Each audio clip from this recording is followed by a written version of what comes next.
Olá, sejam bem-vindos a mais um episódio das Conversas com o Fernando. Hoje estarei à conversa com a Raquel Vaz Pinto e o Francisco Cordeiro de Araújo sobre o conflito Israel-Palestina.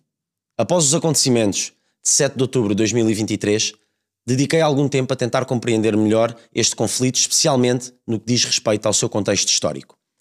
Ver e ouvir tantas pessoas a simplificarem a história, reduzindo-a a meros chavões que apenas servem para polarizar ainda mais o debate, motivou-me a aprofundar o tema. E como acontece sempre que se estuda história, quanto mais pesquisava, mais ignorante de certo modo me sentia ao perceber a complexidade do assunto e a quantidade de conexões essenciais para uma verdadeira compreensão de toda a conjuntura. O objetivo deste episódio é demonstrar isso mesmo. Fornecer um enquadramento histórico, abordando os momentos mais relevantes da história do conflito, desde a fundação do Estado de Israel, abordar o momento atual e uma perspectiva de futuro, contando com o conhecimento do Francisco e da Raquel, para que a conversa possa ser o mais rica possível. O Francisco é docente na Faculdade de Direito da Universidade de Lisboa, fundador do projeto independente de responsabilidade cívica Os 230 e especialista em Direito Internacional. A Raquel é investigadora do Instituto Português de Relações Internacionais da Universidade Nova de Lisboa e professora associada convidada da Faculdade de Ciências Sociais e Humanas desta universidade, onde leciona estudos asiáticos e história das relações internacionais. Ambos são analistas de política internacional na SIC Notícias. Como em tudo, o contexto é fundamental. E embora o Estado de Israel tenha sido fundado em 1948, as raízes deste conflito remontam a muito antes. Assim, antes da nossa conversa, farei uma breve introdução sobre aqueles que considero serem os momentos-chave até 1948, para que a conversa possa partir desse ponto. Para compreender todo o contexto histórico, é necessário andar para trás no tempo vários milhares de anos. As terras hoje disputadas por Israel e Palestina são entre as mais antigas do mundo. Há evidências arqueológicas da existência do Reino de Israel desde o 4º milénio a.C. No século X a.C., Jerusalém era o centro religioso e administrativo do Reino da Judeia, onde o rei Salomão construiu o primeiro templo, o local mais sagrado do judaísmo. Séculos mais tarde, em 586 a.C., os babilónios conquistaram Jerusalém, destruíram o templo e exilaram os judeus. Décadas depois, sob domínio persa, os judeus foram autorizados a regressar e, no mesmo local, construíram o segundo templo do rei Salomão. No ano 63 a.C., a cidade foi anexada pelo Império Romano, levando a nova expulsão dos judeus e à destruição do templo. É durante o período romano que algumas terras são pela primeira vez denominadas por Palestina ou, em fonética árabe, Falestina. Jesus Cristo nasceu em Belém, a cerca de 12 km de Jerusalém, hoje na Cisjordânia, território reivindicado pela Palestina, mas sob forte controle de Israel. Foi crucificado e, segundo a crença cristã, ressuscitou no local da atual Basílica do Santo Sepulcro, o local mais sagrado do cristianismo e localizado a cerca de 500 metros do segundo templo do rei Salomão, ou, neste caso, do que sobrevivera deste. Jerusalém é também sagrada para o Islão. A tradição islâmica acredita que Maomé ascendeu ao paraíso para falar com Deus a partir dali. No século VII, sob domínio islâmico, foi construída a mesquita de Al-Aqsa, no exato local do segundo templo, tornando-se o terceiro local mais sagrado do Islão, depois de Meca e Medina. O Muro das Lamentações, fora do complexo da mesquita, mas fisicamente ligado ao mesmo, é, segundo a tradição judaica, o que resta do segundo templo e o local mais sagrado onde os judeus podem rezar, pois o acesso à mesquita é exclusivo a muçulmanos. Resumindo, numa distância de 500 metros, encontra-se o local mais sagrado do judaísmo, do cristianismo e o terceiro mais sagrado do Islão. Com a separação do Império Romano, Jerusalém viria a fazer parte do Império Bizantino e mais tarde conquistada pelos otomanos. A perca de força do Império Otomano, em conjunto com o crescimento do antissemitismo na Europa de Leste e jogos de poder das potências ocidentais no final do século XIX, levam um êxodo de judeus rumo a Jerusalém e terras envolventes, à data com uma população predominantemente muçulmana. O lado pró-Israel reclama que os judeus estavam a fugir de uma morte certa e cumpririam assim o objetivo de vida de se estabelecerem naquelas que eram as suas terras bíblicas, das quais tinham sido expulsos e proibidos de regressar durante mais de 1000 anos. O lado pró-Palestina reclama que estes judeus foram peões no jogo de interesses da França e do Reino Unido, que eram favoráveis ao estabelecimento de um Estado judaico seu aliado naquela zona, enfraquecendo assim o Império Otomano. Este fluxo migratório, acreditam vários historiadores, é o primeiro momento-chave para compreender a história moderna do conflito Israel-Palestina. Em 1917 é assinada a Declaração de Balfour, onde os britânicos se comprometem a ajudar a estabelecer aquilo que chamaram de uma National Home for the Jewish People, caso os judeus os ajudassem a derrotar o Império Otomano na Primeira Guerra Mundial. Vários historiadores acreditam que a omissão de palavras fortes como Estado-nação ou independente não tenha sido inocente. Após a derrota otomana, é então criado o Mandato Britânico da Palestina, sob o compromisso britânico de nele estabelecer a tal National Home for the Jewish People. As 2 décadas seguintes trariam um crescimento nos conflitos entre as populações judias e árabes locais. Em resposta, os britânicos criam, em 1936, a Comissão Peel, ou Peel Commission, que viria a determinar que a solução para este conflito seria o estabelecimento de 2 Estados, um de maioria judaica, correspondente a cerca de 25% do território, e outro de maioria árabe, correspondente aos restantes 75%, com um corredor neutro entre o Porto de Jaffa e Jerusalém, dada a importância religiosa da cidade para as 3 religiões. Os judeus aceitam a proposta, segundo alguns historiadores com várias reservas, enquanto os árabes a rejeitam. Em 1939 tem início a Segunda Guerra Mundial, coincidindo com o Holocausto, onde se estima que cerca de 6 milhões de judeus tenham sido assassinados pelas forças do eixo e em particular pelo regime nazi. No pós-Segunda Guerra registra-se uma forte imigração judaica para o Mandato Britânico da Palestina, dado o contexto da Declaração de Balfour e subsequente Peel Commission. As tensões entre os judeus e árabes naqueles territórios continuam a crescer, e em 1947 é feita uma nova proposta de partição, desta vez por parte das Nações Unidas, na qual os judeus ficariam com cerca de 56% do território, os árabes 43%, enquanto Jerusalém, dado o valor religioso da cidade, seria administrada como cidade internacional. A proposta é aprovada, os judeus aceitam-na, enquanto os árabes a rejeitam. Em 1948 é fundado o Estado de Israel. Raquel, Francisco, muito obrigado por estarem aqui nestas conversas com o Fernando, muito obrigado pela vossa disposição em debater aquele que é um dos conflitos mais complexos da história da humanidade, e o objetivo aqui será percorrer alguns dos momentos-chave que nos levaram até hoje e fazer uma perspectiva também da atualidade e do que vivemos e mais também para o futuro. E vamos começar logo aqui com o ano 1948, a fundação do Estado de Israel. Foi quando Israel foi fundada como Estado independente. Na ótica da escola mais pró-Palestina, este ano é apelidado como o Nakba, ou seja, o ano da catástrofe, em português. A perspectiva mais de Israel apelida este momento como a primeira guerra de independência de Israel. Portanto, sabemos também que naquelas 24 horas após a fundação do Estado de Israel, toda a Liga Árabe invade o Estado de Israel, daí esta noção da primeira guerra de independência. Francisco, começando aqui por ti, de um ponto de vista ético e moral, é eticamente condenável a fundação do Estado de Israel ou é apenas mais uma fundação de um Estado-nação como tantas ao longo da história da humanidade? Fernando, em primeiro lugar, agradecer-te o convite e parabéns por mais este projeto. Acho que tu és o exemplo do homem renascentista, tens 1001 ofícios, e agradeço testemunhar mais um, e também aqui um prazer estar com a Raquel. Nunca tínhamos estado num painel junto, já nos tínhamos encontrado na sala da maquilhagem, mas nunca a debater um tema, e calhou logo um tema difícil e tu entras logo com uma pergunta a pé juntos. Bem, eu acho que o desafio aqui é sempre não ver qualquer dessas questões como uma questão manicaísta. Nós sabemos que há diferentes perspectivas de olhar para este conflito que já é longo. Um dos benefícios que eu acho que devemos tentar ter é ver diferentes versões da mesma questão, e eu tenho tentado nos últimos anos, confesso que ao longo da minha vida se calhar estava mais... tinha uma visão mais redutora de todo este conflito e não começava exatamente no ano 1948, preocupava-me mais com o que se passou mais recentemente, porventura ia até ali aos anos 70, mas a partir do momento que comecei a falar mais também com pessoas, algumas simpatizantes da causa palestiniana, outras que verdadeiramente têm ligações à causa palestiniana, e há pouco partilhava que agora até tive o privilégio no semestre passado de ter alunos na mesma turma, tanto israelitas como do Líbano, mas com uma ligação a Israel, e sentiu-se essa tensão com ligação à Palestina, e então sentiu-se essa tensão.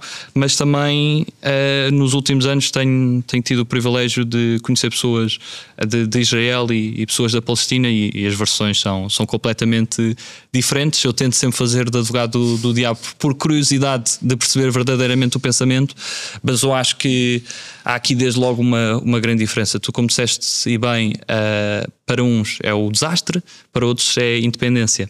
Para uns é a consolidação e o alcançar de um direito que consideram histórico, para outros é terem que sair das suas casas e serem deslocados quase ad eterno quando pensavam que era algo temporário. Daí também aquele movimento das chaves de dizer aquela propriedade ainda é nossa, tiraram-nos lá.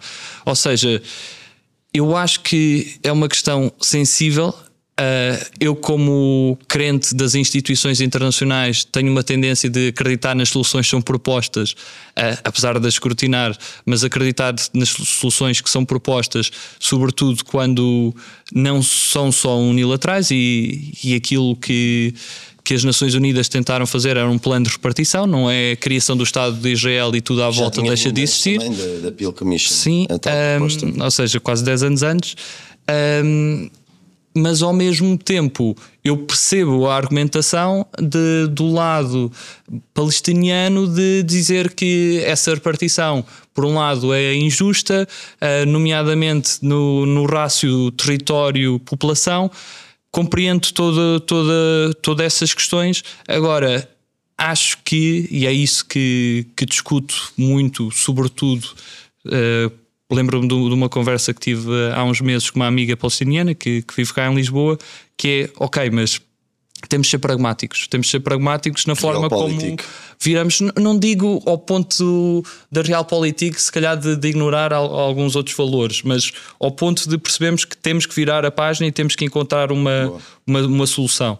E eu acho que essa é agora a dificuldade, e poderemos falar disso mais à frente, da solução dos dois Estados, se calhar não com este enquadramento que tem, se calhar a versão dos anos 40 não era a indicada. Acho que não temos de ter medo de admitir que houve ali erros, mas verdadeiramente perceber que estes dois povos têm o direito à existência, os dois Estados têm direito também ao seu reconhecimento, mas isto tem que ser feito de uma perspectiva mais empática e que não deixe de ser pragmático, porque com soluções utópicas nunca se resolve nada. Bem, esta é a deixa perfeita. Sem dúvida que o nascimento e a criação do Estado de Israel é um momento, em primeiro lugar, pensando primeiro nos argumentos que são avançados por Israel, eu penso que há aqui dois que são muito fortes. Por um lado, o facto de se regressar a casa, ou seja, de se regressar a um território que não é o Madagascar ou que não é outro sítio no mundo. Depois isso também nos faz pensar que durante milénios e séculos, então, Deus queira que os italianos / herdeiros dos romanos nunca se lembrem de fazer isso, porque a Europa desaparece, não é? E nós temos que voltar a ser viriatos e companhia. Portanto, esse é um primeiro argumento. O segundo argumento é o facto de, desde o século XIX, e nós temos aqui várias levas de imigração, mas essas levas de imigração são em boa parte a fuga de um antissemitismo absolutamente profundo naquilo que à época se chamaria o Império Russo, não só, mas sobretudo no Império Russo. Sim, a Europa de Leste, também na própria Europa Central, mas sobretudo os pogroms que são feitos às populações nessa época. Portanto, aqui acaba por ser uma conjugação desses dois fatores. E depois há um terceiro fator que é aqui, e digo infelizmente o acelerador, que é o Holocausto. Claro. Ou seja, aquilo que aconteceu, o facto de Hitler e as suas ideias terem conseguido aniquilar, erradicar, que é a palavra forte que sustenta a ideia de um genocídio, 1/3 da população dos judeus na Europa, é de facto aqui o elemento que faz... Ou seja, que acaba por, perante aquilo que o Francisco estava a dizer, este é o elemento quase pragmático, ou seja, temos que ter o elemento que nos mostra, se não houver um Estado de Israel os judeus continua a ser perseguido e continua a ser objeto de... continua a ser vítima. Há aqui também uma outra... Deixa-me só para fechar isto. Por outro lado, o argumento ou a realidade dos povos que já lá estão, das pessoas que vivem neste território, também tem essa igualdade em termos de tratamento, ou seja, nós estamos a falar, podemos depois discutir se mesmo durante o Império Otomano se existia uma Palestina no sentido de unidade política. Agora, o que é inequívoco é que tínhamos territórios com pessoas que tinham as suas vidas, tinham as suas casas e, portanto, aquilo que as Nações Unidas acabam por propor, a ideia dos 2 Estados, com muitos problemas na questão do território e na própria definição e na viabilidade daqueles 2 Estados, também é outra questão que me parece importante, tornaram este tema de difícil resolução também porque a forma como os países árabes, os territórios árabes à volta respondem à fundação de Israel, vai também acelerar essa Nakba, vai também acelerar essa logo resposta. A invasão passados 24 horas. E vai legitimar também um conjunto de comportamentos por parte dos grupos mais radicais em Israel, como vai legitimar também um conjunto de grupos, de ações de grupos mais radicais do outro lado. E, portanto, eu penso que pode ser feito, agora, para mim, pessoalmente, em termos de olhar para esta situação, depois do Holocausto, eu não sei como é que não se poderia fazer a criação do Estado de Israel. Há também, ainda neste ano, e antes de passarmos ao episódio seguinte, um contexto importante que antes da fundação do Estado de Israel muitos judeus estavam a comprar propriedades, portanto a adquirir propriedade de forma legal, digamos assim, e que muita desta população árabe, e isto é dito por historiadores árabes, portanto não é dito por historiadores ocidentais, muita desta população árabe cede os territórios aos judeus na esperança de, ok, nós agora retiramos-nos, mas quando vier a grande vitória árabe, que não vai acontecer, nós voltaremos a ocupar estas guerras. E há vários historiadores árabes, e eu repito aqui para termos também noção que isto não vem de uma perspectiva enviesada para o Ocidente, que acusam os povos árabes naquela altura de um pouco de ingenuidade, digamos assim, achavam que podiam sair e que depois quando os árabes, a Liga Árabe, como veio a fazer após a fundação do Estado de Israel, invadisse o Estado de Israel e o conquistasse, então estas populações poderiam voltar ali àquelas terras. Portanto, isto também vai de acordo com o que ambos disseram. Eu também acho que, e agora estamos aqui sentados numa cadeira passados 80 anos da fundação do Estado de Israel, mas olhando para trás e o contexto é fundamental, o contexto do Holocausto pós-Segunda Guerra Mundial muda tudo e, portanto, eu olho para a fundação do Estado de Israel não como um caso único, é mais um Estado-nação que é fundado com uma perspectiva, com uma noção mas de também, identidade Fernando, forte. Porque, se me permites, claro, nós também temos, e nós portugueses nisso somos excelentes, porque, quer dizer, o nosso país começou a andar no século XII. Sim, nós já temos bem a noção do que é que isso significa. Mas nós temos muitas... A construção de um Estado e, sobretudo, a construção de uma nação é um processo que implica sempre violência, que implica sempre uma dose imensa de sangue. Seja na luta contra o outro, o inimigo, o rival, o que seja mesmo internamente, ou seja, a consolidação de um Estado implica a afirmação daquilo que é o central face aos vários poderes alternativos. Portanto, o que é que eu quero dizer com isto?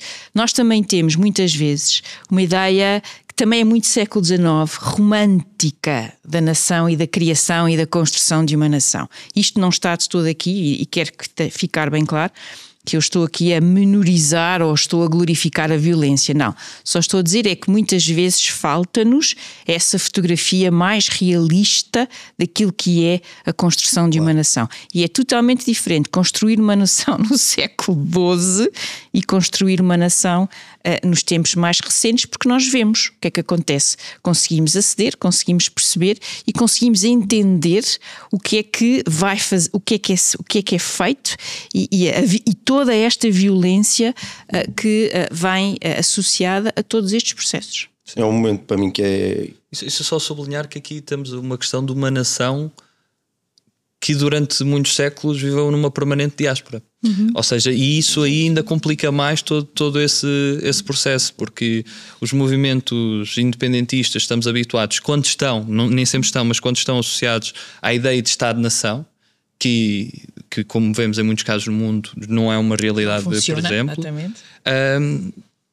É desafiante, mas é mais desafiante quando temos uma população, nação, com uma identidade sem dúvida nenhuma própria, com elementos culturais completamente distintivos e até religiosos, que depois encontra a necessidade de ter uma terra para criar este Estado, porque obviamente para termos um Estado não nos basta a população, temos que ter um território. E Esse é um ponto importante. Um ponto fundamental, porque de facto durante mais de 1000 anos, mais de 2000 anos, os judeus não tinham terra, né? Portanto era uma diáspora, e é essa a identidade fundamental do Estado de Israel. Portanto também acho que conseguimos não se deixaram assimilar por outras culturas, isso é interessante também. Mesmo aqui em Portugal. Nem os romanos. Sim. Os romanos conseguiram dar a volta aos judeus, e os romanos eram ótimos a assimilar e a serem também eles próprios a receber dos outros, que é uma das chaves que explica a longevidade das ideias romanas, da República e depois do Império. Portanto, os judeus conseguiram de facto resistir, não é bem resistir, é manter essa identidade que depois mais tarde, essa identidade tão forte, depois também os torna um bode expiatório fácil. Sim. Em termos de quando as coisas correm mal, quando há uma peste negra, sei lá, e outras coisas assim, tornam-nos um alvo fácil em termos de serem os bodes expiatórios para aquilo que corre mal e que nós não conseguimos explicar. Sim, até porque sempre foi uma comunidade organizada com muita aptidão para o negócio, e isso também cria porque as outras atividades lhe estavam vedadas, não é? Sem dúvida nenhuma, mas que teve, se olharmos, porque eu acho que às vezes também temos a ideia que os judeus só estavam nos países europeus e em alguns deles, até porque até da Península Ibérica nós os expulsámos. Mas se olharmos, e é interessante, ainda há um mês estive em Marrocos, em Fez, que é uma das cidades mais antigas do mundo. Fez continua a ter um bairro judeu, já não é usual isso de judeus. Já há e aqui em Lisboa também tínhamos as judearias na altura. Tínhamos judearias, mas depois tivemos a expulsão dos judeus. Um dos grandes erros estratégicos deste país ao longo da história. Os Países Baixos agradecem e o Império Otomano que recebeu braços abertos. E é interessante ver como é que conseguiram manter essa identidade estando em diferentes países do mundo, e isso também é algo fascinante do ponto de vista histórico. Do estudo mesmo. Vamos aqui avançar para outro momento. Portanto, funda-se o Estado de Israel em 1948. Vários eventos vão acontecendo, vários conflitos ali, neste caso também com o Egito.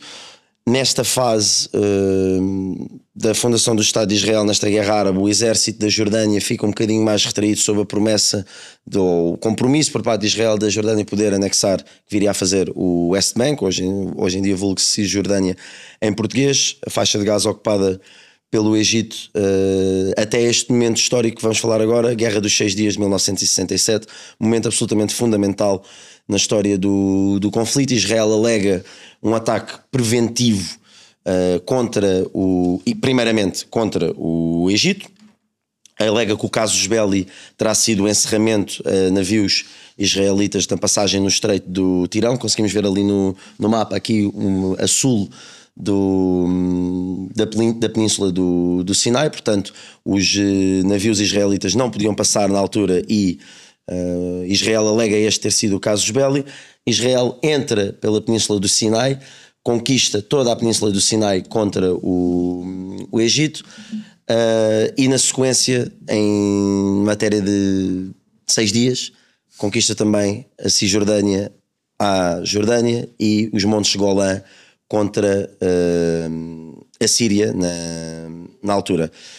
Além desta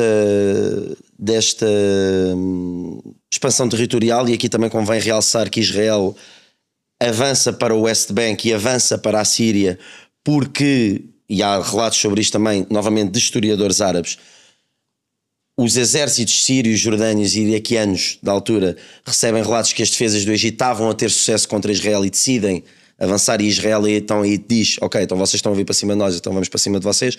Israel vai buscar o West Bank, os Montes Golã, e ataca também uma base iraquiana, da qual o Iraque podia também vir a atacar Israel. Além desta expansão territorial, que consequências sociais a nível de mentalidade traz este momento da Guerra dos 6 Dias? Francisco, podes começar também. Sim, novamente. Acho que temos aqui várias coisas. Nós falámos que na criação do Estado de Israel era a necessidade do povo israelita ou do povo judeu, se interpretarmos dessa forma, a deixar de ser oprimido. Eu acho que houve muito rapidamente, e isso também está claro no resultado da resposta à invasão que existiu logo passado 24 horas, que Israel percebeu que para existir tinha que aprender a defender-se. Eu tomo isto muito como uma criança que sofreu sempre bullying e que chega ali a uma idade e percebe: eu agora vou-me aprender a defender. E foi eficaz na forma como defendeu. Podemos questionar se mais à frente não se torna tóxico na forma como se defende, porque há pessoas também, depois de sofrerem bullying, passarem a ir ao ginásio, tornam-se quase seguranças de discoteca e às vezes com essa violência propagam mais violência. Mas eu acho que fazer aqui uma boa descrição de todo o conflito. Eu resumo normalmente assim. Com seguranças de discoteca, boa. Mas eu acho que é interessante ao mesmo tempo em termos de armamento, mas também em termos de intelligence. E antes da Guerra dos 6 Dias, nós temos ali um período nos anos 60, que, para quem estiver interessado, tem também um documentário, uma série na Netflix, com a personagem que faz de Borat, que representa Eli Cohen. E eu acho que é também bastante interessante como é que Israel tem essa capacidade de adaptação, de se integrar em culturas árabes, meter espiões em culturas árabes, porque tem também um povo árabe, sempre teve ligação. Aliás, nós portugueses, quando enviávamos delegações para negociar com reinos árabes, muitas vezes enviávamos judeus, porque tinham uma capacidade maior do que os cristãos para se relacionar, e de recolher informação. E sem fazer spoiler, há ali questões muito interessantes que facilitaram depois o conflito nos Montes Golã, nomeadamente de conseguir identificar como é que era o apoio soviético e onde é que estavam exatamente as proteções, as defesas e também a artilharia de ataque dentro ou encapotadas, ou seja, estavam camufladas, e como é que tem ali a inteligência de saber, ok, por onde é que vamos entrar. E eu acho que isso em todos os conflitos está presente. Há ali um momento, mesmo em conflitos que começaram de alguma forma a perder, conseguem ter ali a inteligência de como é que vamos entrar, como é que vamos destruir este tipo de armamento, como é que às vezes até vamos passar o canal do Suez, como é que neste tipo de carros de combate nós conseguimos que um míssil perfure este carro de combate. Há aqui um avanço tecnológico completamente diferente. Mas eu acho que há aqui outra questão que é essencial e que depois se calhar vai ditar um pouco a reflexão do conflito que segue, já lá vamos, que é: Israel tem ou não um direito de legítima defesa antes de acontecer o ataque? Nós na Carta das Nações Unidas temos uma legítima defesa mais tradicional no artigo 51, mas não é a única legítima defesa que o direito internacional reconhece. Nós temos por base até costumeira, aliás baseado num conflito que existiu, num incidente que existiu até com os Estados Unidos no século XIX, o chamado Caroline Test, numa lógica de: poderá haver uma legítima defesa preventiva ou preemptiva, de acordo com a perspectiva, antes de acontecer esse ataque. Da mesma forma como, se tu agora me tentares agredir e eu perceber que essa agressão está iminente, eu posso defender-me preventivamente. E eu acho que há aqui indícios, neste caso, de que Israel iria sofrer um ataque. Agora, teve a inteligência de se precaver, e foi muito célere na forma que fez. Agora, indiretamente à tua questão, há sem dúvida nenhuma esta ideia de: ok, nós agora sabemos nos defender.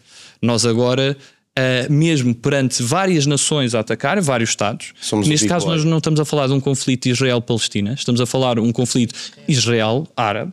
Com várias nações árabes a atacar por vários lados, nós conseguimos defender, obviamente também por apoio de outros Estados. Um dos medos também de Israel na altura era que o Sadat, o o Adel Nasser, peço desculpa, estou sempre a confundir aqui os nomes do presidente egípcio, pudesse vir a tornar uma espécie de Atatürk, como a Atatürk fundou a identidade. Isso criou Nasser, mas não chegou lá.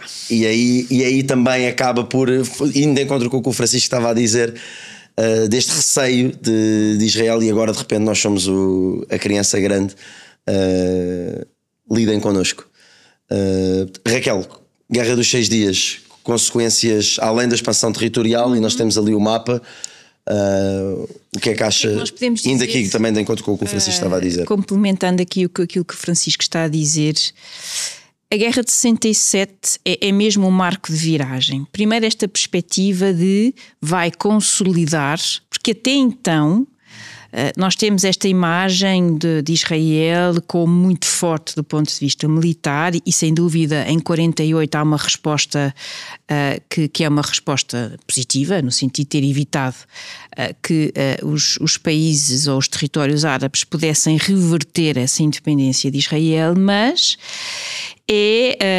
há aqui momentos de grande tensão, e em particular não está ainda de todo consolidada a aliança que hoje parece feita à prova de bala, que é a aliança com os Estados Unidos. Contrariamente ao mito, ou contrariamente àquilo a que se pensa, o principal aliado de Israel nestas primeiras décadas é mais França do que os Estados Unidos. Portanto, também há essa consolidação em termos de aliança. E estamos, como o Francisco também já chamou a atenção, num contexto de Guerra Fria. E, portanto, esta guerra marca, primeiro, o ponto que é Israel, do ponto de vista militar, e é uma força importante.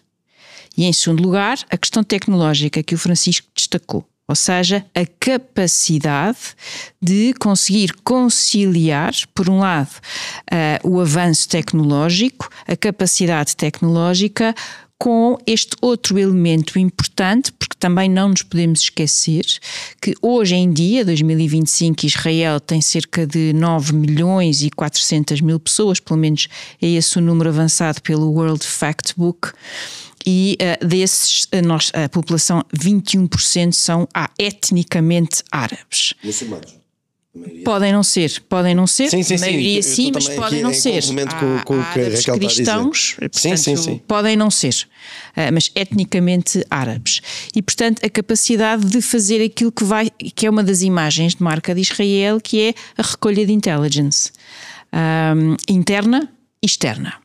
Mas, se por um lado 67 é uma vitória, nesse sentido, na perspectiva de Israel, também é aquilo a que os gregos chamam o momento de hubris, ou seja, a sensação, o olhar para o outro como um adversário que não está à sua altura. E o que é que isso vai fazer? Isto depois vai preparar o terreno para o que vai ser a invasão dupla do Egito e da Síria na Guerra do Yom Kippur, na Guerra de 73. O que é que eu quero dizer com isto? Há muitas lições que são retiradas da Guerra de 67 e da Guerra de 73, mas sobretudo esta ideia de que quando o sucesso, e aqui digo sucesso com aspas, no sentido daquilo que é a guerra, fez Israel pensar, como todos os fortes,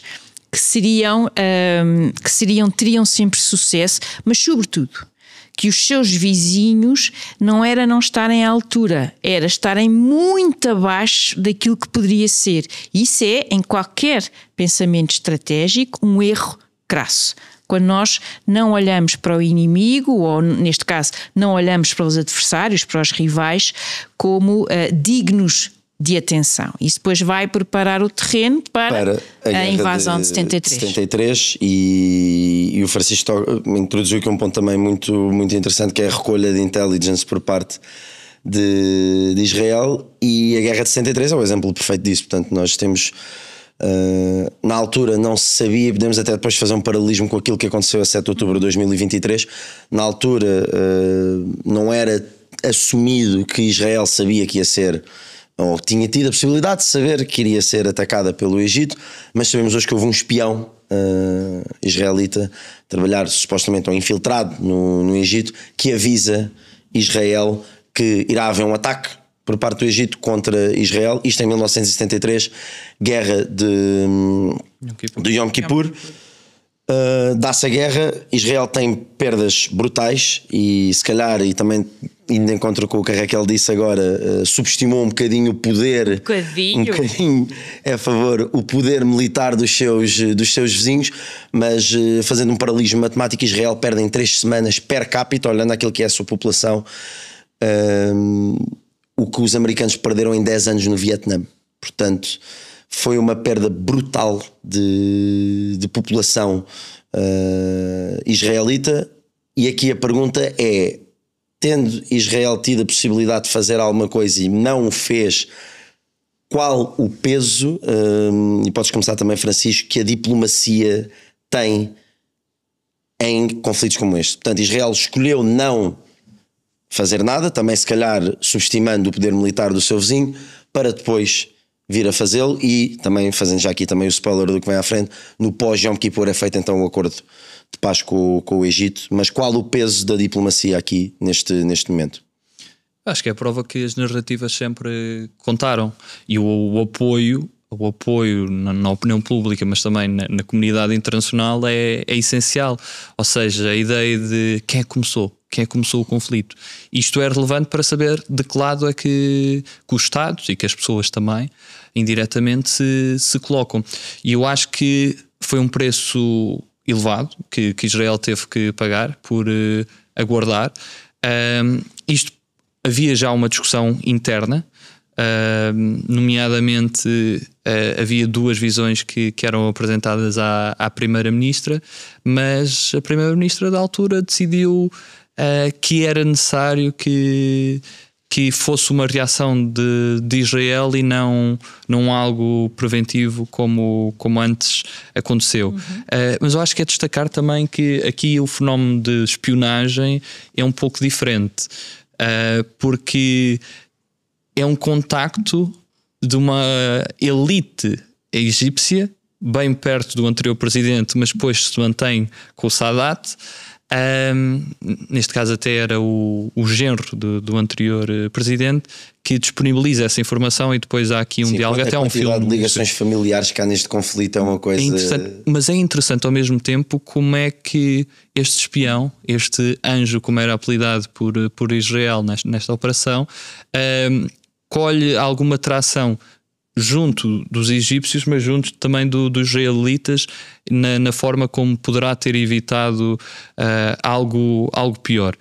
Agora, a questão aqui foi em 2 partes: orgulho que foi ferido.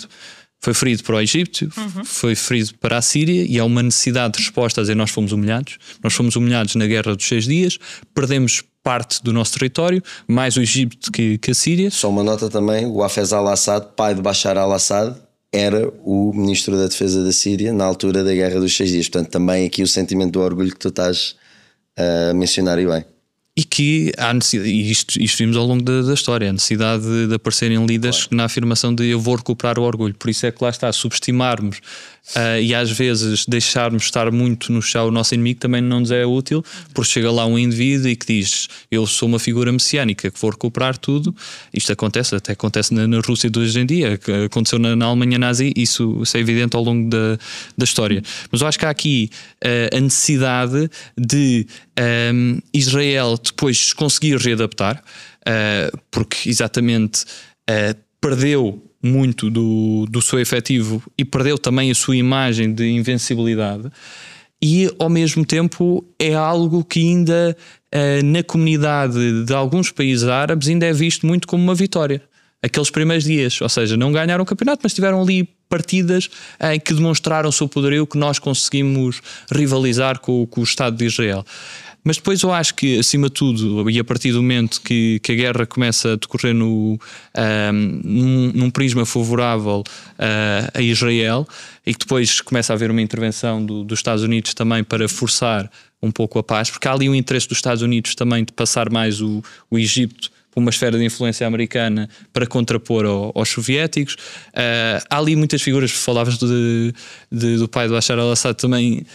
Gaddafi já se falava na altura e da forma como também poderia ter interesse nessa resposta, mas ao mesmo tempo acho que há a sublinhar aqui outra coisa, que é Israel neste momento estava muito focado na resposta a algo que também humilhou o povo israelita pela barbaridade do que aconteceu. Estamos a falar dos atentados de Munique.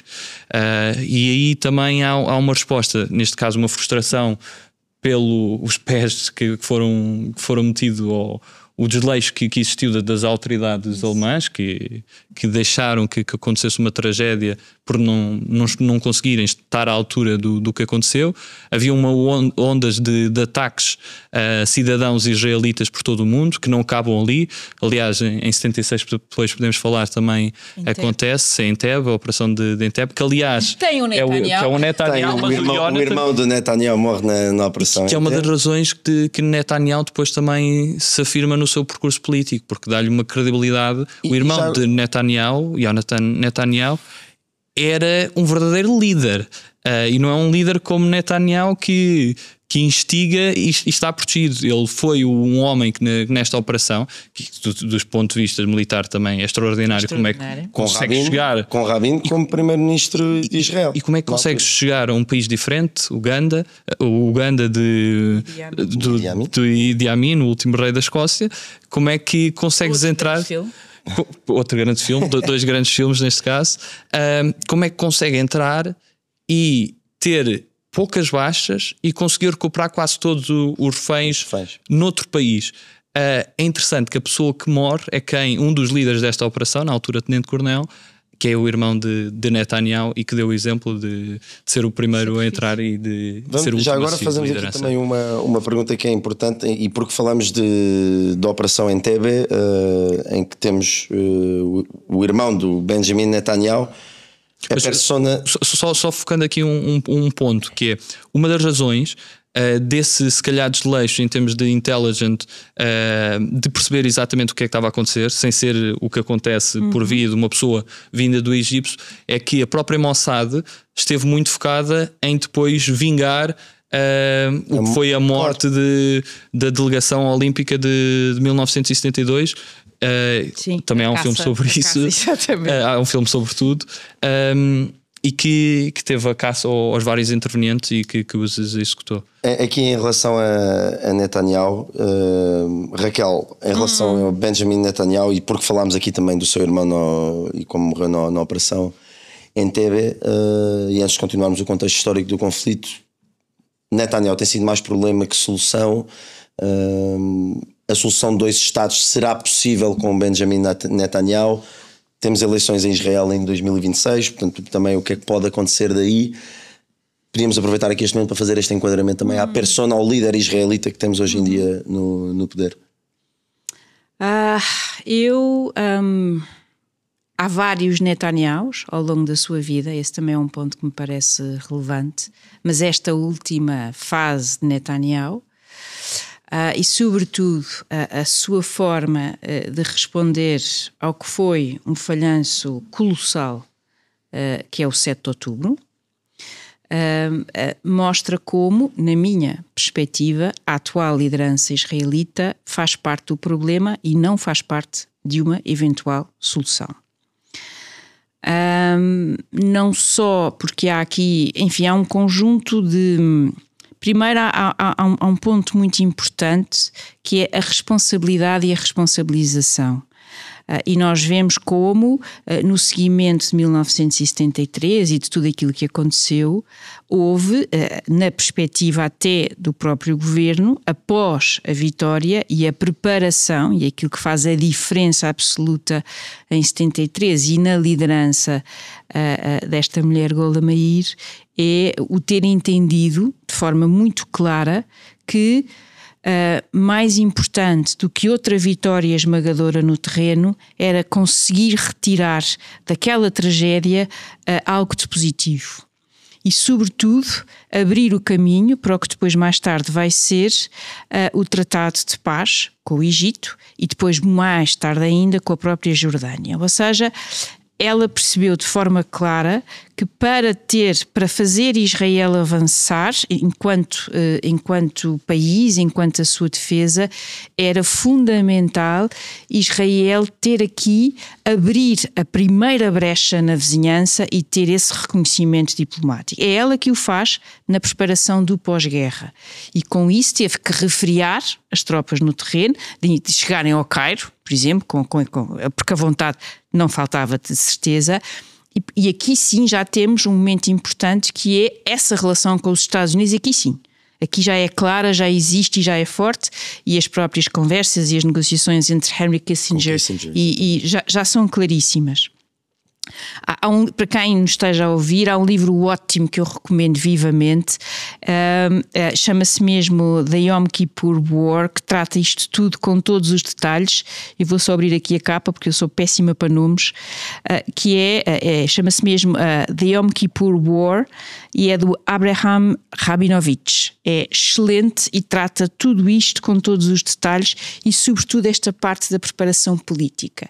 E portanto, quando hoje em dia comparam o 73 ao 7 de outubro, eu acho que há obviamente algumas comparações que podem ser feitas. É um falhanço, vai no seguimento da tal invulnerabilidade sentida, mas depois há diferenças tremendas. E a primeira grande diferença é esta.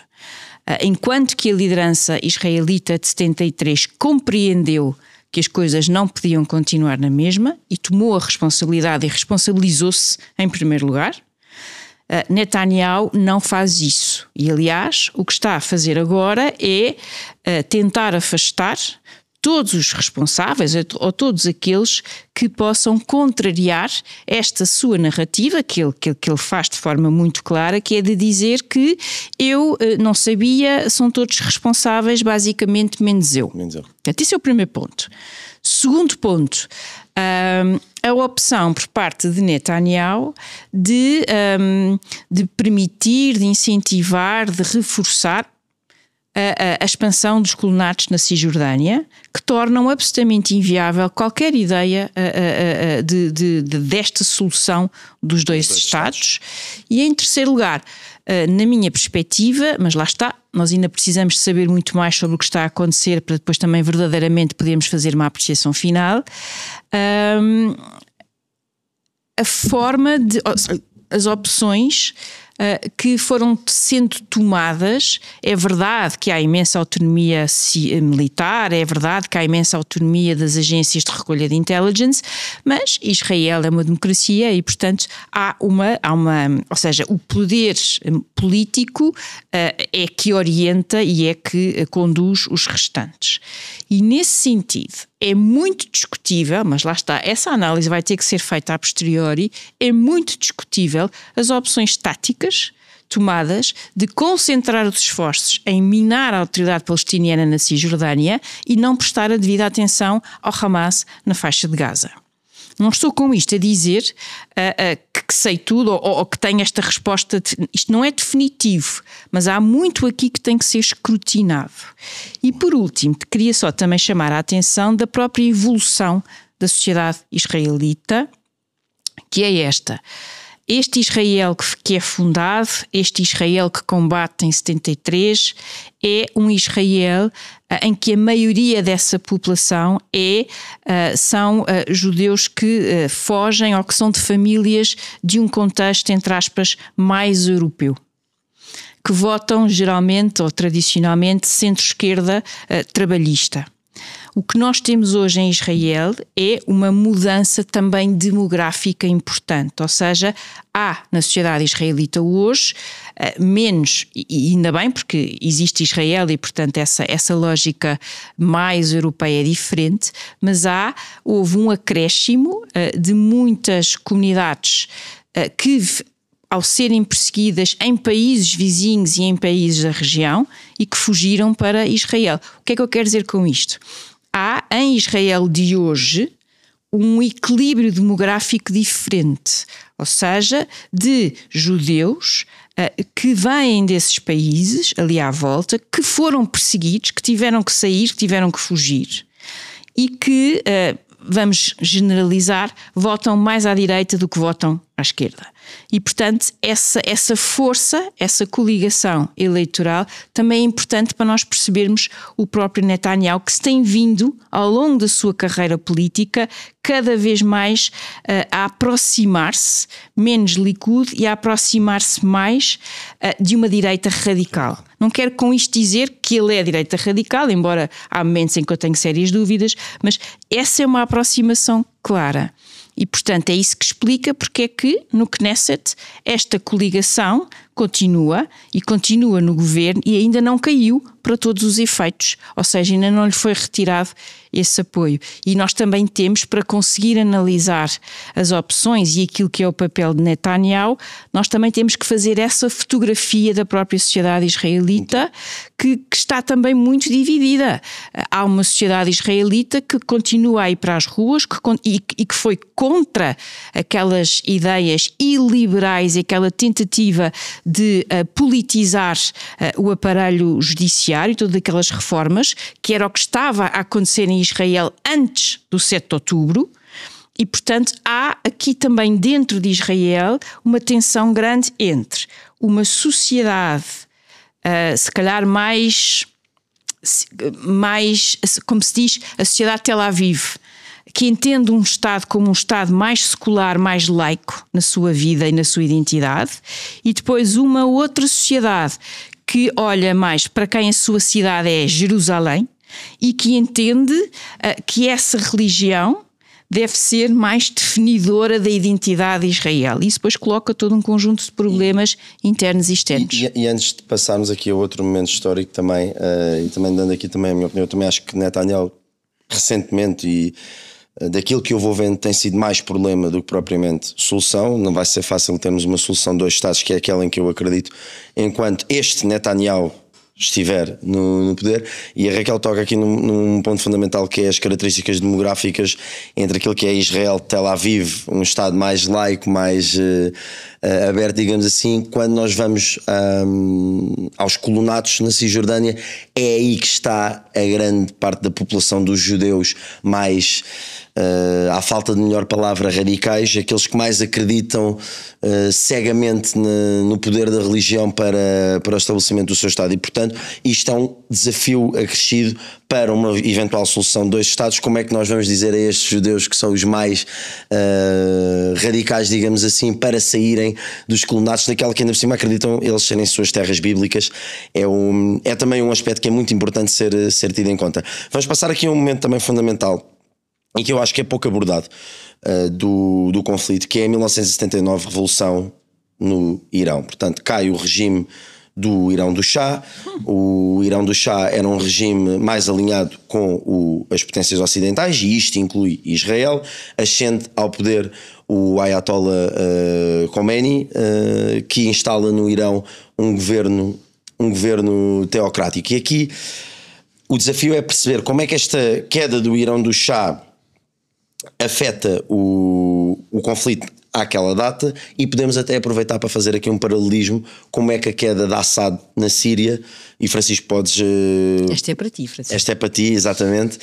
Como é que a queda de Assad na Síria pode também, eventualmente, e nós estamos aqui a fazer um exercício de adivinhamento, pode vir a afetar o conflito no futuro. Porque, e como sabemos também, para dar o contexto, o Irão perde aqui um corredor, ou pode perder um corredor de acesso ao mar Mediterrâneo com a queda de Assad na Síria.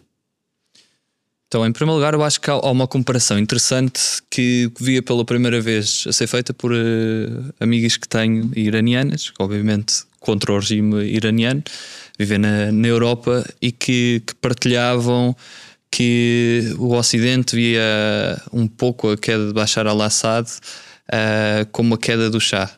E ela dizia, nós não gostamos de nenhum. Isso.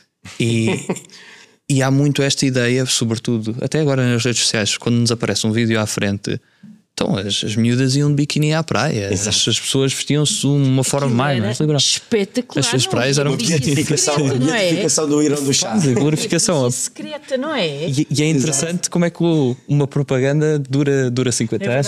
É verdade. Esses vídeos, sem dúvida, quem filmou aquelas imagens era uma sociedade mais aberta nesse sentido, ou mais ocidentalizada, se quisermos dizer, se bem que discutível, mas não era uma sociedade livre. Claro. Era uma ditadura com mão de ferro. Servia aos interesses ocidentais, mas não servia bem os interesses da população que lá existia.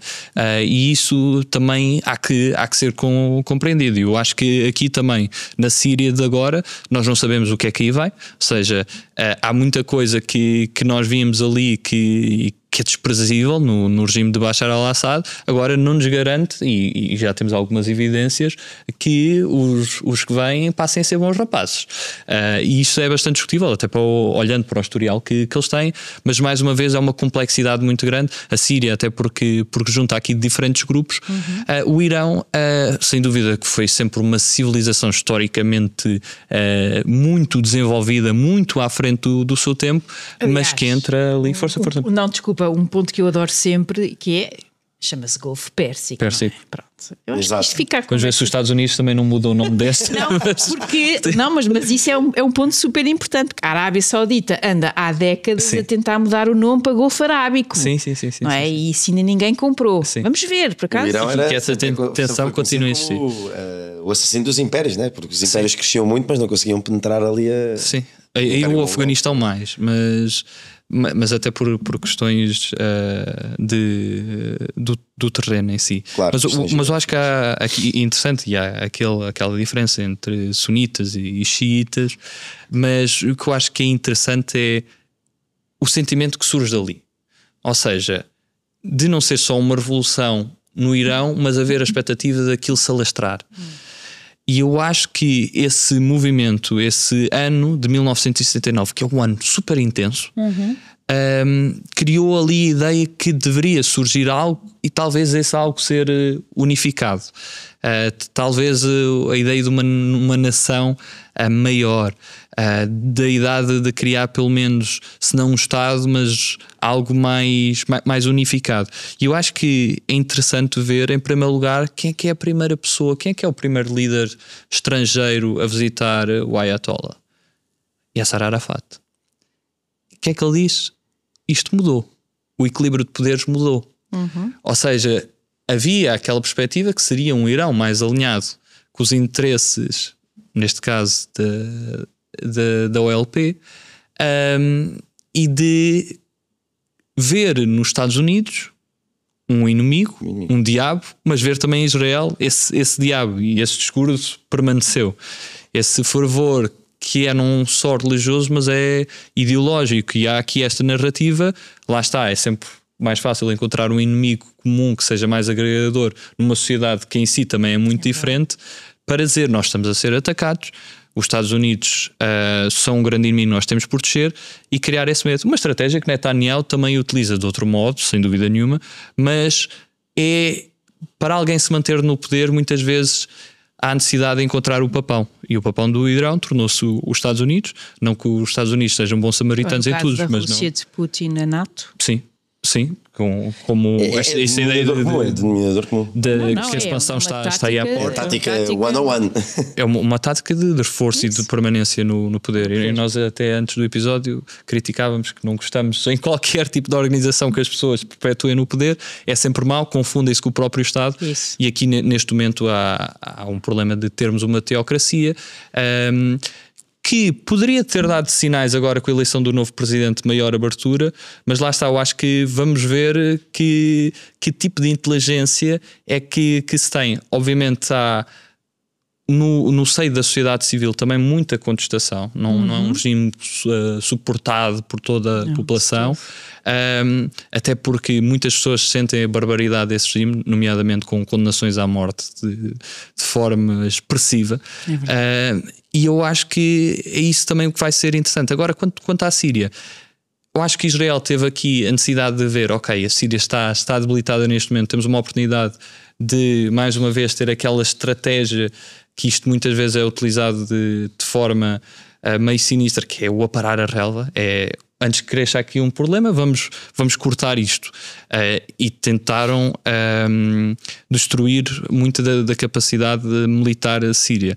Agora, não parece que apesar de vermos várias encarnações do líder sírio, que cada semana parece assumir um tipo de liderança diferente, até uma vestimenta diferente e até de nome diferente, que uma pessoa já perde a noção do seu nome, eu acho que podemos ter aqui uma tendência também para o extremismo, e se calhar um conflito estava resfriado, a médio prazo pode voltar a surgir, e isso é uma dificuldade. Sem dúvida, concordo.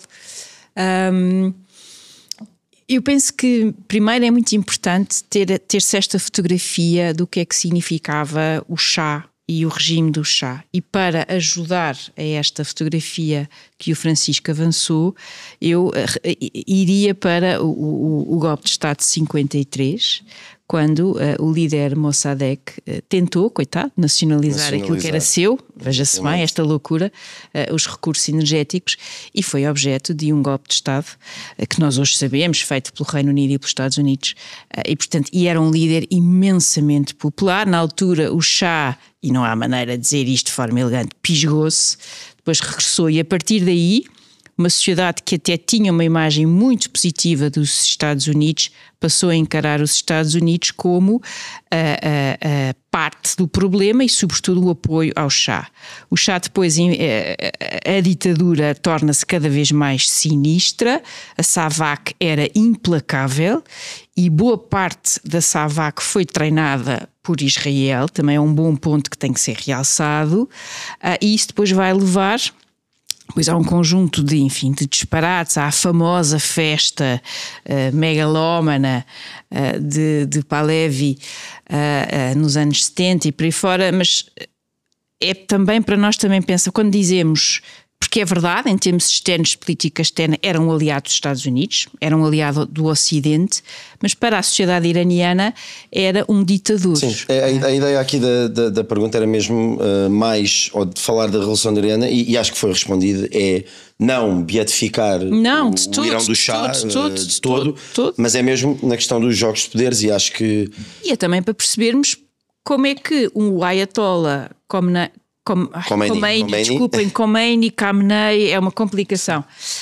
Como é que ele tem aquela recepção, e há de facto pessoas no início que se entusiasmam com esta revolução, em particular as mulheres, que depois, passado pouquíssimo tempo, são totalmente frustradas e são totalmente perseguidas. Sim, portanto, mas há uma necessidade de libertação de uma ditadura. A revolução teocrática no Irão não é de um dia para o outro, né? Portanto, as coisas vão acontecendo. Não é. E também se dá ao Ocidente. Que é uma das coisas mais engraçadas, até movimentos autocráticos, que é muitas vezes estudam em faculdades ocidentais, até da Coreia do Norte, estudou na Suíça.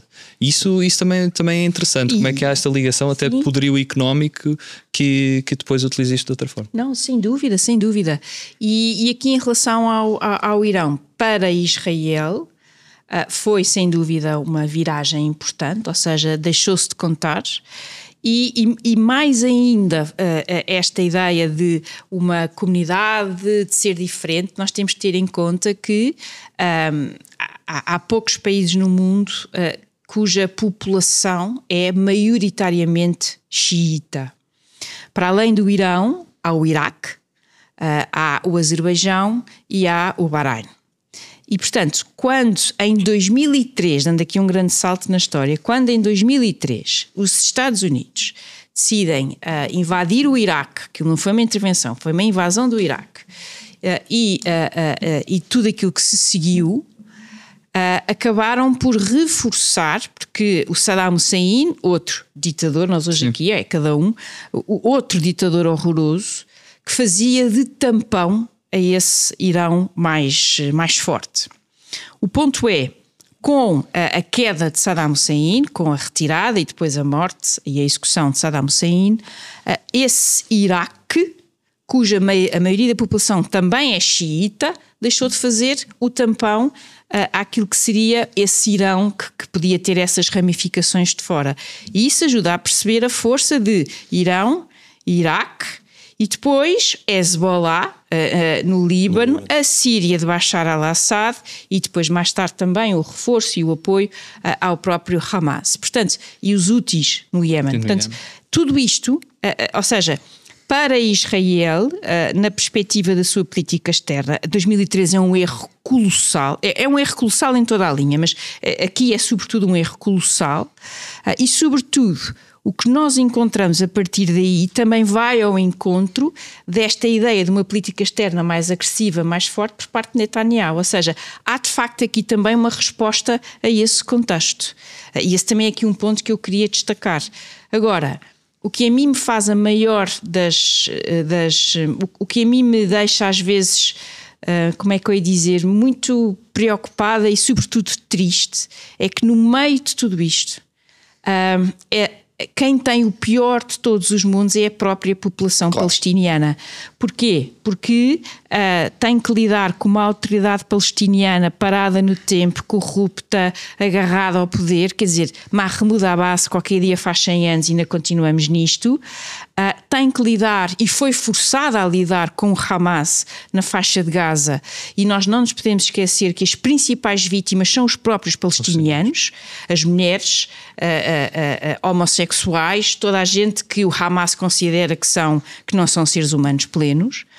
E ao mesmo, portanto, tem uma liderança que é agora menos, mas que é uma liderança bicéfala, portanto nem sequer conseguem ter uma voz que os verdadeiramente represente. E depois também há aqui uma dimensão deste conflito que eu espero que agora pode ser que seja finalmente posta em marcha, que é um cinismo, uma realpolitik, como tu dizias há pouco, dos vizinhos árabes. Porque os palestinianos, ou a causa palestiniana, até ao final dos anos 60, era, não digo um não assunto, mas era um instrumento, e passou a ser ainda mais instrumentalizada, porque o Egito de hoje não quer a população palestiniana no seu território, porque não quer voltar a ter problemas ou infiltrações do Hamas, Irmandade Muçulmana, dentro de casa. E esse cinismo também é transportado à Jordânia. A Jordânia tem um equilíbrio demográfico extraordinariamente difícil. Exato. Também não é fácil a Jordânia fazer este papel. Portanto, eu tenho genuinamente sinto uma tristeza profunda quando olho para a população palestiniana, porque é mais uma geração de pessoas cujo potencial vai ficar estagnado, não vai ser possível desenvolver e que não têm ajuda ou que não são apoiados de forma consistente por ninguém. Sim. Por ninguém a nível da região, ninguém. A Arábia Saudita, seja os outros países árabes, ou seja, há de facto aqui, não é apenas este Netanyahu, esta liderança de Netanyahu, é também uma população, uma nação que acaba por ter genuinamente o pior de todos os mundos. E esse sofrimento tem que ter uma solução. Nós temos que ser capazes de conseguir encontrar uma solução para esse sofrimento. Antes de falarmos, só para falar aqui, 2003 é a invasão. Sim. É assinado ali o Francisco estava lá perto do sítio onde estava 50 metros. Estava a 50 metros, porque ele vivia o Francisco vivia ao lado da base, na base das lajes. Para por momentos pensei que estaríamos em Bagdade, assim uma coisa. Ele estava lá ao pé de onde foi assinado. Em 2003, e ainda bem que a Raquel falou já de Saddam, porque Saddam também vai ser importante. Falarmos também, falar de Israel e Palestina tem que ser falar dos acordos de Oslo, assinados em 1993. Eu já era nascida. Eu ainda não, e o Francisco também não. Portanto, não temos a memória visual de tudo, como tudo se processou. E a dúvida de Oslo, para mim, para quem teve mais na ótica do leitor, é de facto uma oportunidade perdida. Estamos a falar de uma OLP que era enfraquecida também pelo apoio que Yasser Arafat, o seu líder, tinha dado a Saddam na altura da guerra do Golfo. Israel usa o seu estatuto de poder dominante para tentar subjugar um pouco a OLP, ou efetivamente tentou de forma positiva chegar a uma solução que agradasse a ambas as partes. E depois, claro, como é que o assassinato de Rabin uns anos mais tarde viria a afetar a resolução ou o que viria a surgir de Oslo. Sim, eu acho muito rapidamente. Eu acho que da mesma forma como o aproximar do Egito a Israel correu mal ao Egito, nomeadamente dentro da Liga Árabe, que não foi parte da solução. Aqui vemos lideranças a serem afetadas por quererem compromisso, quererem virar a página. Mas eu acho que às vezes olhamos para os acordos de Oslo como se fossem uma panaceia para o conflito que existia. Não, aquilo era uma solução com 3 zonas que, obviamente, que olhando para ali era uma solução de médio prazo que necessitava de ser consolidada com algo mais a seguir. E eu acho que temos aqui mais elementos, nomeadamente nos anos 2000, quando surge a segunda intifada, que nós podemos ligar ao que acontece em 2023, que as histórias repetem-se, que é como é que extremistas dos dois lados conseguem destabilizar, sabotar dentro dos próprios governos. Muitas vezes, em 2000, há um ministro que decide ir às planadas de uma forma um pouco mais provocadora. Aí quem já esteve em Jerusalém sabe que é um local até muito condicionado. Eu, quando lá estive, só poderia ir a determinadas horas do dia, porque é uma situação muito sensível. Sim, podes passar à frente nas planadas e isso tudo, podes ver. Aliás, até aproveito para partilhar isto. Foi aí dos momentos que eu percebi mais que no mundo somos todos iguais, porque vi crianças a jogar futebol com 2 pedras ao lado e a discutirem se a bola tinha ido por cima ou não. Ou seja, tudo se resume. Eu acho que o futebol até serve para unir muito as pessoas. É curioso que eu fui lá por um campeonato da Europa, mais uma vez mostrar que Israel tem que participar sempre em coisas europeias, porque não consegue participar coisas com os países à sua volta. A prova foi interrompida por simulacros que existiam, sirenes e isso tudo. É uma realidade muito tensa para as pessoas que vivem em Jerusalém. Mas eu acho que aqui tivemos mais uma evidência do que aconteceu também no início de 2023, de pessoas sem necessidade nenhuma terem quase aquele instinto de querer provocar, querer destabilizar para tomar ganhos políticos com isso. E viu-se o que surgiu. Obviamente não legitima a barbaridade que aconteceu a 7 de outubro, mas também não contribuiu para uma solução pacífica. Mas eu acho que temos que olhar com os acordos de Oslo como um passo no sentido certo, mas não como um passo definitivo, e eu acho que ainda não chegámos à altura, verdadeiramente. Temos um plano que demonstra mesmo a viabilidade dos dois Estados. Não, concordo em absoluto. E mais... Falámos há pouco dos problemas que a liderança atual de Israel tem, não é só Netanyahu, é 2 ministros que eu acho que são absolutamente sinistros, que são o Smotrich e o Ben-Gvir, quer dizer, agora vai regressar, pelos vistos, parece que hoje vai voltar, mas também do lado da própria autoridade palestiniana, a liderança de Yasser Arafat também faz parte desse problema neste sentido, ou seja, a perpetuação no poder, a personalização, a consolidação e depois a consolidação também de uma rede, como nós chamamos hoje, clientelar, ou seja, esse é outro aspecto aqui também muito importante, porque... se tu estás nestas negociações e estás a representar, tu na verdade não representas o todo, tu às tantas representas aquilo que são os teus, como é que eu ia dizer, os teus amigos, os teus apoiantes, mas não é o todo. E esta questão e agora acontece o mesmo com Mahmoud Abbas, ou seja, o meu ponto é, também há problemas, obviamente, de segurança, e isso é uma componente muito importante. Então, depois do 7 de outubro, mais ainda. As preocupações de Israel com esse é um ponto segurança, fundamental. Claro. E depois também, em 2005, quando o Hamas toma poder em Gaza, depois de Israel ter abandonado. Sim, e o que é que o Hamas fez? Foi assassinar e matar. Sejam os apoiantes da Fatah, sejam todos aqueles que não concordavam consigo. Portanto, é esse o destino daquelas pobres pessoas que continuam na faixa de Gaza, coitados, e agora com tudo aquilo destruído.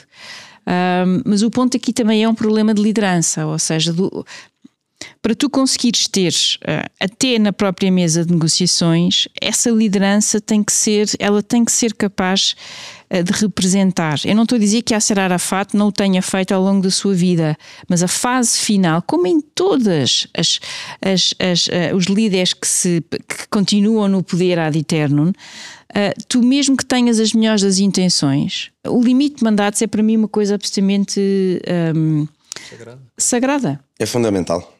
É sagrada, porque a pessoa pode ser a melhor pessoa do mundo, pode ter ótimas intenções, mas sem se dar conta, acomoda-se, habitua-se a fazer de uma determinada maneira, ou habitua-se a pensar sempre nas mesmas pessoas, para as mesmas coisas. A renovação geracional das próprias instituições. E se tu és um verdadeiro institucionalista, a tua preocupação é reforçar a instituição em detrimento da pessoa que ocupa o cargo naquele momento. Esta não é a visão que nós temos, infelizmente, na autoridade palestiniana, e também parece que cada vez mais, embora aí legitimado por eleições, no caso de Israel. Portanto, no fundo, para deixar aqui um cenário ainda mais pessimista, para além de todos os problemas, há também um problema de lideranças dos dois lados, embora com nuances e essa diferentes. Era a pergunta que eu queria fazer aqui, meio em jeito de aglomeração daquilo que nós temos estado a falar.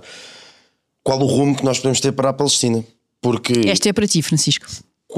Num regime da Palestina que não tem o que foi um Mandela, por exemplo, no pós-apartheid na África do Sul, e da forma como conseguiu apaziguar mágoas do passado, não havendo uma figura como Mandela, ou que se saiba pelo menos, qual é o rumo para a Palestina? Com que aliados políticos? Como é que Israel pode ajudar, ou deve, ou deveria ajudar à construção de um Estado autossuficiente ou sustentável da Palestina? Imagina, Mandiba assumiu o poder num Estado que poderia ter ali uma tensão de guerra civil, mas era um Estado. Era um Estado.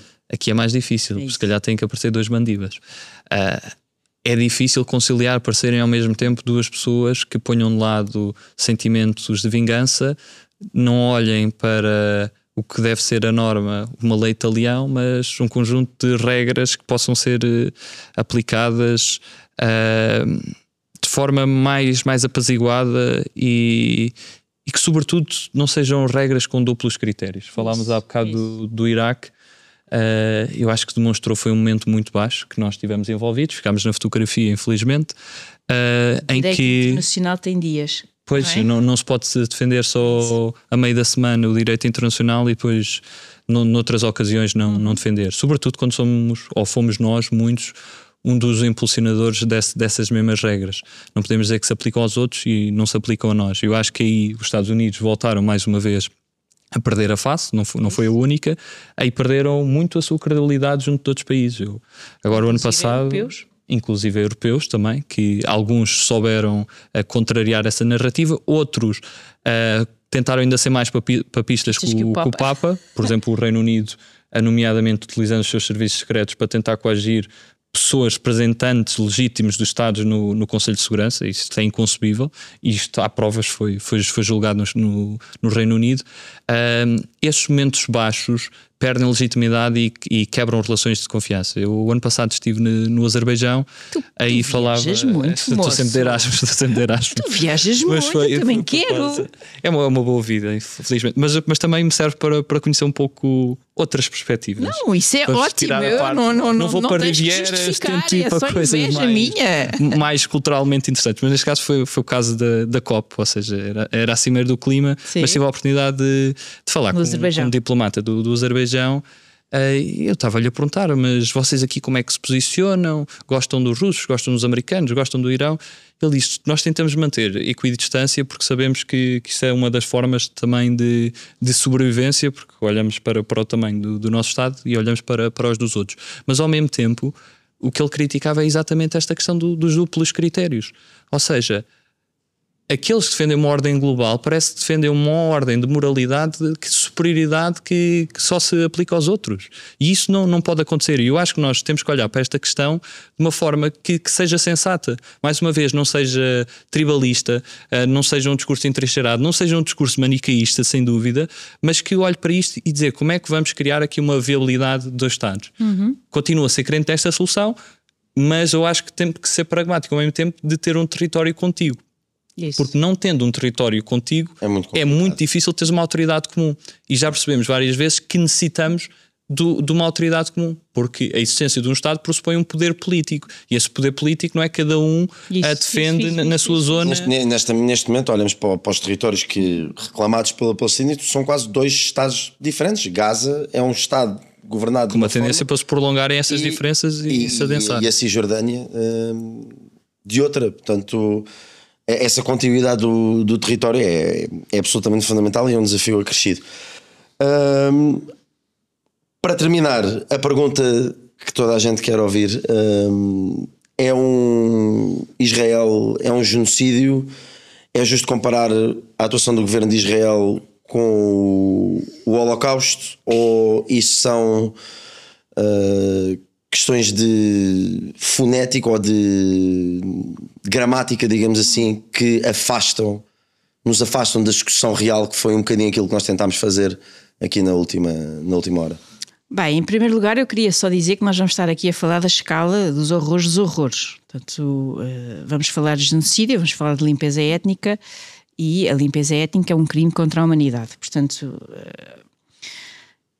e o primeiro ponto, o ponto de partida é a enorme tragédia humanitária e o sofrimento de toda esta população palestiniana. Isto tem que ficar aqui bem claro. Dito isto, genocídio é um tipo de crime cuja utiliza-se, não é? Quando nós invocamos, quando falamos em genocídio, tendo em conta o que este crime encerra, temos que ser muito cuidadosos e temos que usá-lo com muita parcimónia. Porque senão, às tantas, nós acabamos por normalizar o que não pode ser normalizável. Acontece o mesmo com a limpeza étnica, e eu vou já explicar-me bem. É da mesma forma que, a partir do momento em que se chama a tudo o que joga à direita fascista e que se chama a tudo o que joga à esquerda comunista ou socialista ou whatever, ou seja lá o que for, nós estamos a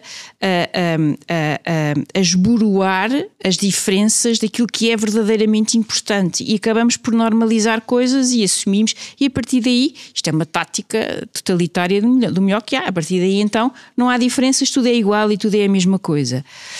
Em relação aqui a esta questão em concreto, enfim, eu não sou jurista, ao contrário do Francisco, mas a mim parece mais um caso mais de limpeza étnica do que verdadeiramente genocídio. E porquê? O genocídio é um crime que, como lhe chamava Churchill, era o crime sem nome. E o genocídio acaba por ser conceptualizado em termos de direito por um professor de direito polaco judeu, Raphael Lemkin, que pegou em 2 palavras e juntou-as. No fundo é a morte de um grupo, é o assassínio de um grupo.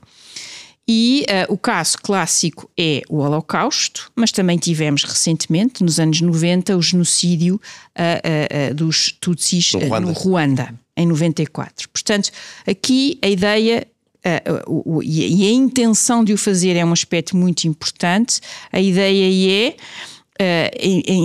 é como se fechássemos um território e o objetivo é aniquilar todas as pessoas daquele grupo, tenham 9 meses ou 90 anos. E, nesse sentido, a limpeza étnica, que é outro horror, há uma parte dessa população que é evidentemente morta, há outra parte que sobretudo as mulheres nestes casos são alvos terríveis, são alvos preferenciais de violações, todo um conjunto de crimes. E a ideia é horrorosa, volto a reiterar, é a de expulsar daquele território aquele conjunto de pessoas, como por exemplo aconteceu com os Rohingya em Myanmar. É conseguir que eles abandonem, saiam em fuga pelas suas vidas daquele território. Portanto, quando a comparação com o Holocausto a mim parece-me absolutamente infeliz, para não dizer mais, e também há aqui outro ponto que é relevante. Esta última fase de um conflito longo e complicado começa após o 7 de outubro. Não houve aqui, à partida, um plano para fazer isto, aquilo ou aquilo outro. Eu, obviamente, discordo de boa parte das táticas usadas neste conflito, como é evidente. Também não ajuda nada o facto do Hamas não respeitar e não dar qualquer valor à vida dos próprios palestinianos e, portanto, ter militarizado um conjunto de infraestruturas civis. Mais uma vez, é o pior dos dois mundos para esta população. Mas pensando e não sabendo ainda como é que isto vai terminar, ou seja, como é que vai ser o pós, eu, para mim, pessoalmente, entendo mais neste sentido de limpeza étnica, ou seja, há uma parte de uma direita mais radical que com certeza gostaria que a faixa de Gaza não tivesse palestinianos, mas mesmo em relação a esse objetivo ou a esse plano, é ainda muito cedo para nós podermos tirar uma conclusão final, porque nós ainda não tivemos o fim do conflito, vamos ver como é que vai acontecer e o que é que acontece a seguir. Portanto, eu diria, podemos criticar, devemos criticar a situação desumana neste território, mas eu tenho sempre imenso cuidado e imensa parcimónia em usar a palavra genocídio, como também usando a palavra de como fazem outras ditaduras, como a russa, que tudo o que é diferente é nazi. Portanto, é preciso ter as palavras e os conceitos aqui são importantes e nós devemos usá-lo com imenso cuidado. Essa é a minha perspectiva. Sim, eu concordo plenamente com o que a Raquel disse. Não podemos embarcar em rotulagens levianas. Em primeiro lugar, a primeira parte da tua pergunta, estamos perante questões completamente diferentes. O Holocausto foi industrialização do extermínio das suas formas mais bárbaras, desde as execuções para ravinas, carrinhas de gás, às câmaras de gás. Porque acho que é dos pontos mais baixos da história da humanidade. Agora, nós temos que entender, e como a Raquel disse bem, isto como um crime. O genocídio é um crime. É um crime que está tipificado, primeiramente na Convenção de Genebra, 1948, artigo 2º. Artigo 6º dos Estatutos de Roma, que criam em 1998 o Tribunal Penal Internacional. Ou seja, temos um Tribunal Penal Internacional, temos aqui outras questões de jurisdição, que não vamos entrar por aí, mas que tem legitimidade para prosseguir esses tipos de crime. Agora, este crime tem dois elementos. Tem um que são os atos e tem o outro pertencente ao tipo, que é a intenção que existe para cometer esses atos. Acho que não há dúvida, pelo aquilo que vemos e que nos chega, que alguns desses atos são praticados. Temos uma lista de 5 atos, talvez 3 desses atos são praticados, nomeadamente pelo nível de homicídios, pela devastação ou da degradação das condições de vida da própria população. Agora, aqui a questão está no dolo e na intenção de isto conduzir ao extermínio total ou parcial, neste caso poderão ser diferentes tipos de grupo, mas deste grupo específico que vive na faixa de Gaza. Eu acho que aqui, mais do que essa intenção, que eu não considero que esteja provada, poderá vir a ser provada daí com o seu devido tempo, acho que há essencialmente uma estratégia pragmática, mas desumana de Israel, no sentido de perceber que nós queremos eliminar o Hamas, nós não o vamos fazer de forma terrestre, nós não vamos meter as nossas as tropas a entrarem por os bairros e pelas vielas adentro antes de terraplanarmos esse território, numa necessidade que também é violadora de direito internacional, nomeadamente de regras de direito internacional humanitário, numa necessidade de ter menos baixas do lado israelita. Eu conheci pessoas, lá está a viajar mais uma vez, porquê? Porque os israelitas têm muito esse hábito de fazer um mochilão. Eu também conheci muitos, já te cruzaste muito certamente. Incontáveis. E conheci pessoas que vão fazer um gap year, quando estive na Austrália e Nova Zelândia, era todos os fazem dias. Todos os em dias, várias partes do mundo, fazem um ano, 6 meses. Sim. Serviço militar obrigatório. E utilizam o dinheiro antes de prosseguir os estudos para viajar pelo mundo. E conheci pessoas que estiveram a combater em Gaza e que me mostraram vídeos. E que muitos deles não dispararam um único tiro. Porquê? Porque chegavam a esses territórios e já estavam devastados. Ou seja, neste caso estamos a falar de uma destruição ar-terra, não de um combate em terra. Porquê? Porque houve essa estratégia de Israel de evitar esse tipo de combates para não ter mais baixas. O que é que isto provoca? Obviamente provoca mais destruição, provoca violações do direito internacional humanitário, nomeadamente quando populações devem ser protegidas, nomeadamente civis, são atacados, quando hospitais são destruídos, apesar de poder ser provado também que há lá elementos do Hamas, mas é muito mais difícil ter uma precisão maior neste tipo de atuação. Eu julgo que é isto que conduziu esta estratégia de Israel, que é violadora do direito internacional, sem dúvida, mas não acho o suficiente para preencher o tipo do crime. E atenção que quando falamos de crimes, não imputamos crimes a Estados, imputamos crimes a pessoas. O Tribunal Penal Internacional há uma responsabilização individual, neste caso figuras das FIAs militares e políticas, nomeadamente como Benjamin Netanyahu. Acho que é uma discussão interessante, não é descabida essa afirmação, mas minha perspectiva, partilho, não gosto de rotulagens levianas quando estamos a falar de termos tão graves e com impacto na história como vimos ao longo do tempo.